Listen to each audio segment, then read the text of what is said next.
Hello dear students. तो चलिए आज बात करते हैं ऑर्गेनिक केमिस्ट्री के most important topic that is isomerism.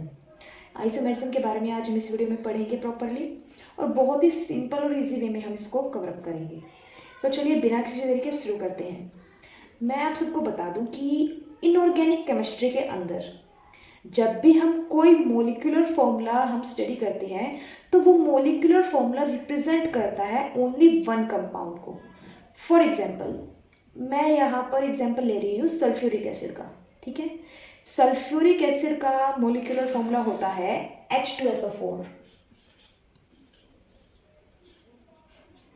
तो हम सब जानते हैं यहाँ पर जो ये मोलिकुलर फॉर्मूला है ये सिर्फ एक ही कंपाउंड को रिप्रेजेंट कर रहा है, दैट इज सल्फ्यूरिक एसिड। ये हम बात कर रहे हैं इनऑर्गेनिक केमिस्ट्री की।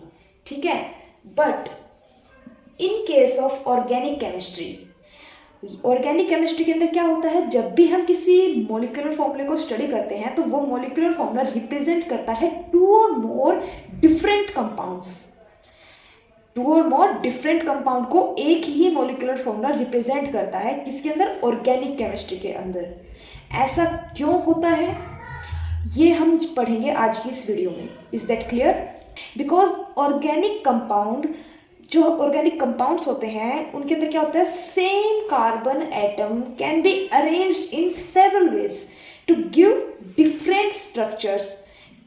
इसका मतलब है कि ऑर्गेनिक कंपाउंड्स में जो कार्बन होता है उसके अंदर क्या प्रॉपर्टी होती है कि वो अरेंज कर सकता है अपने आप को एक से ज़्यादा वेज में। ठीक है, और अपने उसी अरेंजमेंट, डिफरेंट अरेंजमेंट की वजह से वो क्या शो करता है, डिफरेंट स्ट्रक्चर शो करता है। और इसी फिनोमेनन को ऑर्गेनिक केमिस्ट्री में कहा जाता है आइसोमेरिज्म। चलिए इसको प्रॉपरली हम पढ़ते हैं विद टर्म्स। सो आइसोमेरिज्म, सबसे पहले हम जानेंगे द ऑर्गेनिक कंपाउंड।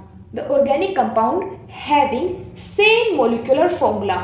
जो ऑर्गेनिक कंपाउंड क्या कंटेन करते हैं, same molecular formula but different physical और केमिकल प्रॉपर्टीज। यहाँ पर डिफरेंट फिजिकल और केमिकल प्रॉपर्टीज क्यों आया है, क्योंकि स्ट्रक्चर जो होते हैं वो डिफरेंट हो जाने की वजह से उनकी फिजिकल और केमिकल प्रॉपर्टीज में भी क्या हो जाता है, चेंज आता है। ठीक है, तो इसी वजह से एक same molecular formula different structure जब शो करता है तो वो डिफरेंट फिजिकल और केमिकल प्रॉपर्टीज भी शो करता है। ठीक है, so the organic compound having same molecular formula but different physical और chemical property are known as isomer. तो उस पर्टिकुलर जो हमारा कंपाउंड बन के आएगा डिफरेंट बहुत सारे स्ट्रक्चर में, तो उस पर्टिकुलर कंपाउंड को हम किस नाम से पुकारेंगे, आइसोमर के नाम से। ठीक है, and this phenomenon is known as isomerism. और इसी घटना को हम क्या बोलते हैं, आइसोमेरिज्म। सो फॉर एग्जाम्पल हम बात करते हैं an organic compound butane. This compound contain 4 carbon atom. ठीक है, सो ब्यूटेन का जो मोलिकुलर फॉर्मूला है दैट इज C4H10। ये क्या है, ब्यूटेन का मोलिकुलर फॉर्मूला। अब जो ये मोलिकुलर फॉर्मूला है ब्यूटेन का, ये रिप्रेजेंट करता है 2 डिफरेंट स्ट्रक्चर ऑफ ब्यूटेन। ठीक है, तो जो फर्स्ट स्ट्रक्चर है that is straight chain of carbon atoms. इसको हम एन ब्यूटेन मतलब नॉर्मल ब्यूटेन भी बोलते हैं। अब ये क्या है, स्ट्रेट चेन है किसकी, कार्बन एटम की। यहाँ पर देखो first carbon, second carbon, third carbon and fourth carbon. ठीक है, तो इस तरह से ये एक स्ट्रेट चेन में कनेक्टेड है ये कार्बन एटम आपस में। ठीक है, तो फर्स्ट जो स्ट्रक्चर है ब्यूटेन का that is an butane. Second जो स्ट्रक्चर है ब्यूटेन का दैट इज आइसोब्यूटेन। यहां पर जो ये आइसोब्यूटेन है ये कार्बन, इसमें क्या है, कार्बन एटम क्या शो कर रहे हैं, ब्रांच चेन शो कर रहे हैं। क्या, ब्रांच चेन। यहां पर एक कार्बन एटम की ब्रांच निकल के आई हुई है। ठीक है, तो इसीलिए इसको क्या बोलते हैं, branch chain structure of carbon या फिर branch chain structure of butane. ठीक है, तो ये क्या है, आइसोब्यूटेन। अब यहाँ पर ब्यूटेन का हमने फॉर्मूला क्या पढ़ा था, C4H10, और यहाँ पर ये C4H10 दो डिफरेंट स्ट्रक्चर हमको शो कर रहा है। इसमें भी देखो 4 कार्बन है, 1 2 3 एंड 4। यहाँ पर इसमें भी 4 कार्बन है, इसमें भी 4 कार्बन है। ठीक है, तो दोनों का मोलिकुलर फॉर्मूला क्या है, सेम है, बट डिफरेंट क्या है, स्ट्रक्चर, और स्ट्रक्चर के डिफरेंट होने की वजह से ही इसकी जो फिजिकल और केमिकल प्रॉपर्टीज होगी इन दोनों की, वो क्या होगी, डिफरेंट होगी। Is that clear? So the organic compound having the same molecular formula but different structures are known as isomer। तो इन्हीं डिफरेंट स्ट्रक्चर को हम क्या बोलेंगे, आइसोमर। किसके आइसोमर है ये दोनों, ब्यूटेन के आइसोमर हैं। Is that clear? So dear students, another point to be noted is that the IPSC name of N-butane, यहाँ पर जो N-butane है इसका IPSC नेम क्या होगा, सिंपली ब्यूटेन। ठीक है, ये जो straight chain of carbon atom है, ठीक है, इसका IPSC नेम क्या होगा, simply butane. But in case of isobutane जो कि ब्रांच चेन स्ट्रक्चर है, इसको हम क्या बोलेंगे, 2-मिथाइल प्रोपेन। यहाँ पर ये जो सेकंड पोजीशन पे कार्बन एटम का जो ब्रांच है वो अटैच हुआ है, सो दैट्स वाई इसका नाम क्या हो जाएगा, 2-मिथाइल प्रोपेन। सो 2-मिथाइल प्रोपेन, या फिर बेसिकली हम इसको मिथाइल प्रोपेन भी बोल सकते हैं। तो आप सबको क्लियर है ये point? So dear student, next point to be noted is that isomerism is possible only with hydrocarbons having 4 or more carbon atoms। इसका मतलब है कि आइसोमेरिज्म केवल तभी पॉसिबल हो सकता है जब हाइड्रोकार्बन के पास, जो हाइड्रोकार्बन हम ले रहे हैं वो क्या कंटेन करता हो, 4 से 4 से ज़्यादा कार्बन एटम्स को अगर वो कंटेन कर रहा है, then only then we can have 2 or more different arrangements of carbon atom and show isomerism। Is that clear? Isomerism phenomenon हमने पढ़ा ना अभी कि आइसोमेरिज्म में क्या होता है, same molecular formula but different arrangement होती है, किसकी, कार्बन एटम की। और डिफरेंट अरेंजमेंट कब शो हो सकती है, जब कार्बन एटम क्या कंटेन करता हो, 4 या 4 से ज्यादा कार्बन एटम्स को। ऐसा क्यों, क्योंकि चलो हम इसको बहुत ही इजी एग्जाम्पल के थ्रू समझते हैं। फॉर एग्जाम्पल यहां पर अगर हम बात करें मीथेन, इथेन या प्रोपेन की, ठीक है, हम सब जानते हैं यहां पर मीथेन 1 कार्बन कंटेन करता है, इथेन 2 कार्बन कंटेन करता है और प्रोपेन 3 कार्बन एटम कंटेन करता है। ठीक है, अब चूंकि ये कार्बन एटम और इससे अलग हम कोई अरेंजमेंट शो नहीं कर सकते, कोई डिफरेंट स्ट्रक्चर ये कार्बन एटम नहीं शो कर सकते, ठीक है, तो इसी वजह से methane, ethane and propane no possible isomerism in there. They contain only 1, 2 or 3 carbon atoms. Is that clear?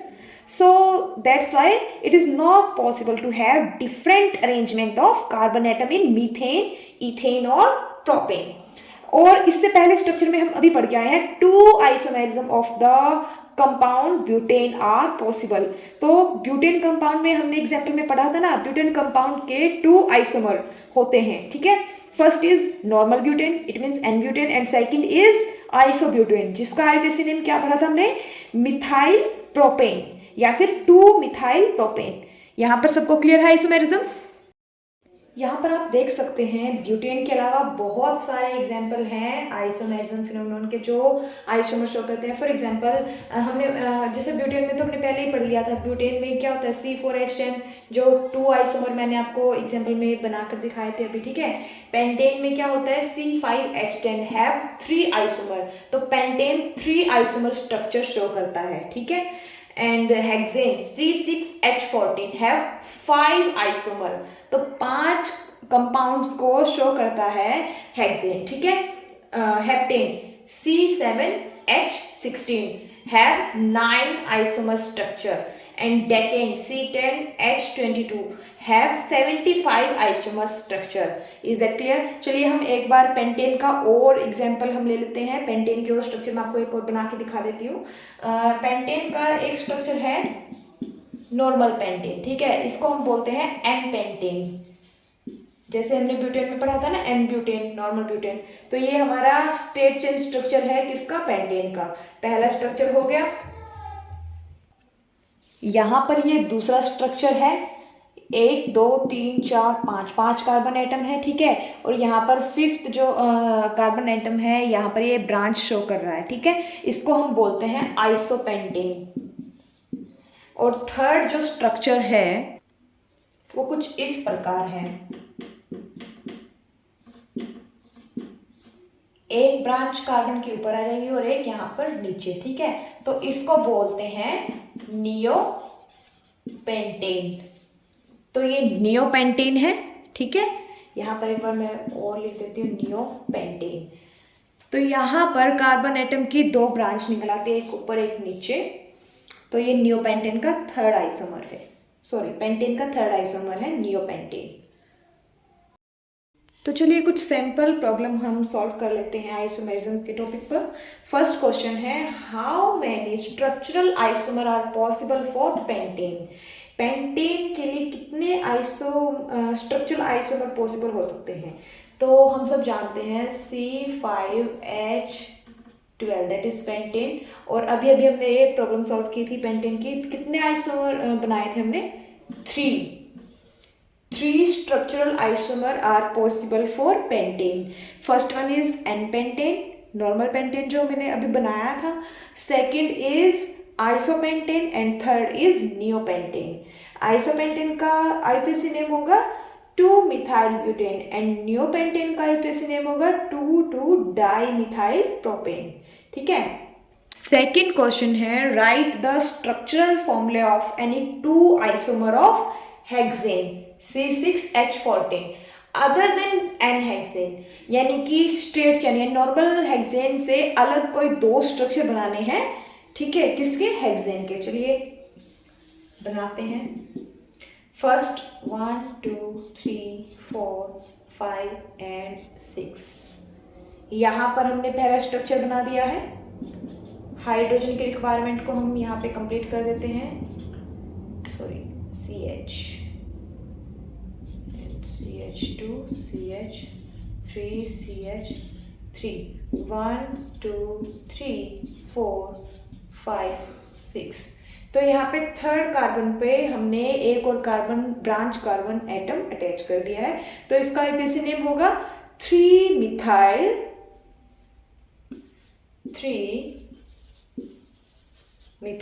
1 2 3 4 5 pentane, 3-methyl pentane, sorry pentyl कर दिया, पेंटेन। तो ये इसका IUPAC नेम होगा। पहला स्ट्रक्चर हो गया, यानी पहला आइसोमर हमने बना दिया है हेक्सेन का। सेकंड आइसोमर अभी बना देते हैं। Second isomer 1 2 3 4। एक कार्बन हम यहाँ पे अटैच कर देंगे, एक कार्बन हम यहाँ पे अटैच कर देंगे। हाइड्रोजन की रिक्वायरमेंट को हम कंप्लीट कर देंगे, CH3 CH3 CH3, ठीक है। तो यहाँ पर 1 2 3 4 5 एंड 6 कार्बन एटम कंप्लीट हो गए हैं, ठीक है। हमने सेकंड और थर्ड पोजीशन पर एक एक carbon branch carbon atom attach कर दिया। तो इसका जो IUPAC नेम होगा वो कैसे होगा, 2 and 3 डाईमिथाइल, 2 मिथाइल ग्रुप हो गए ना अटैच, 2 और थर्ड पोजीशन पे 2 3 डाईमिथाइल 1 2 3 4। मेन चेन क्या होगी, 4 कार्बन एटम है तो क्या आएगा, ब्यूटेन, 2 3 डाईमिथाइल ब्यूटेन, ये इसका IUPAC नेम हो जाएगा। तो इस तरह से NCERT प्रॉब्लम या फिर कोई भी सैम्पल प्रॉब्लम हम सॉल्व कर सकते हैं आइसोमेरिज्म के टॉपिक से।